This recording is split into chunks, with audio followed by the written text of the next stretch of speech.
Le métier de streamer est un métier que les gens pensent connaître.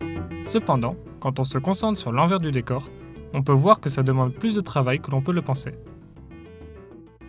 Avant un live, en général, on essaie de préparer tout ce qui est post pour avertir en gros que le live va démarrer. Donc ça va être tout ce qui est post aux réseaux sociaux, ça peut être des stories TikTok, Instagram ou autres. Très important, j'essaie de voir si le jeu à lequel je jouais est à jour.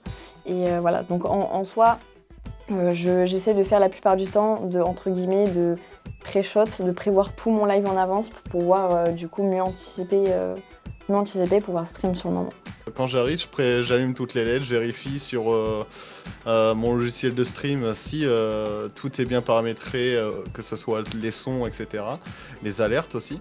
Et je prépare mon petit à manger et je lance une petite musique de fond, je lance le live et ensuite la magie opère. Et nous pouvons découvrir quelles sont leurs astuces et outils pour garder un travail organisé et qualitatif. Les outils primaires, déjà c'est un bon ordinateur, tout simplement. Ensuite, ça va être du bon matériel, être dans un espace quand même assez dédié, parce que des fois tu as des streamers qui streament dans des espaces, c'est pas vraiment dédié à ça. C'est vraiment beaucoup plus simple, je pense, qu'il y a quelques années. En fait, il y a juste besoin d'avoir un support, donc soit une console, soit un PC, même un téléphone. Maintenant, on peut stream sur téléphone. Être streamer, c'est un métier. C'est un métier où on gagne très très bien sa vie. Pour certains gros streamers, ils gagnent mieux leur vie que toi et moi. Donc c'est un métier. Voilà, c'est un métier. Il faut faire du contenu, il faut produire. Et donc dans le coup, il faut apprendre aussi parce que toujours être dans la réflexion de pouvoir faire mieux à chaque fois. Ceux qui pensent que le streaming est une activité facile se trompent énormément. Il y a énormément de contraintes quand on fait un stream, que ce soit au niveau graphisme, le temps de travail, de préparation, etc. L'organisation, c'est vraiment la clé, dans le sens que si tu fais tout à l'arrache, tu vas forcément oublier un truc, tu vas forcément faire un truc pendant le live parce que tu as oublié. Et l'organisation, c'est la meilleure des choses parce que tu prévois tout à l'avance, tu essayes de te caler. Donc bien sûr, après, rien n'est parfait, il y aura toujours les problèmes d'aléas du direct. Mais l'organisation, c'est une des choses primaires pour pouvoir ne pas avoir des problèmes, que ce soit technique ou même en général vis-à-vis du stream. Ces streamers nous partagent leur vision du streaming dans les années à venir, mêlant réseaux sociaux, diversité et adaptation. Ça va être, je pense, une très grosse évolution, mais ça va dépendre des réseaux sociaux.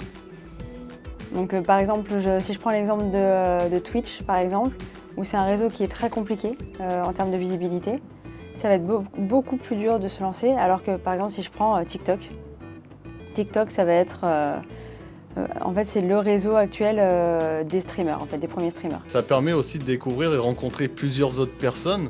Donc du coup, je pense que ça va, on va dire, devenir exponentiel. Dans les années qui suivent, il y aura de plus en plus de streamers, même pas forcément des streamers qui veulent réussir, juste des streamers qui veulent se faire une bande de potes et pourquoi pas continuer à faire des lives avec eux, etc. En tout cas, aujourd'hui, moi, ce que je dis généralement aux jeunes quand ils veulent se lancer dans le stream, c'est déjà qu'ils se fassent plaisir dans un premier temps, parce que quand tu joues, si tu as l'habitude de jouer, donc si tu joues et en même temps tu streams, en fait, tu continues de faire ce que tu fais habituellement, sauf que en même temps, là, maintenant, tu streams.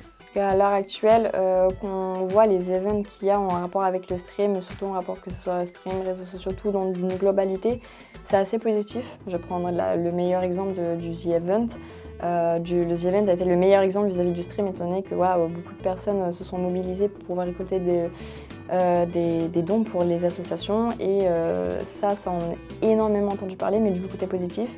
Et ça me donne de l'espoir pour la suite. Et après, on a vu quand même quelques personnalités de la télévision qui sont mis sur Twitch. Donc là, je fais référence notamment à Samuel Etienne. Donc pour moi, ça va continuer d'évoluer et ça va beaucoup plus intégrer un peu tous les types de public en fait. Il n'y aura pas que des personnages qui seront là pour le jeu vidéo. Donc, vous l'avez compris, l'univers du stream, ce n'est pas seulement appuyer sur un bouton et jouer. C'est un véritable investissement en temps, en créativité et en énergie pour bâtir une communauté et proposer du contenu engageant. Au final, ce monde fascinant repose sur bien plus que des jeux. Il est avant tout une aventure humaine portée par la persévérance et le partage.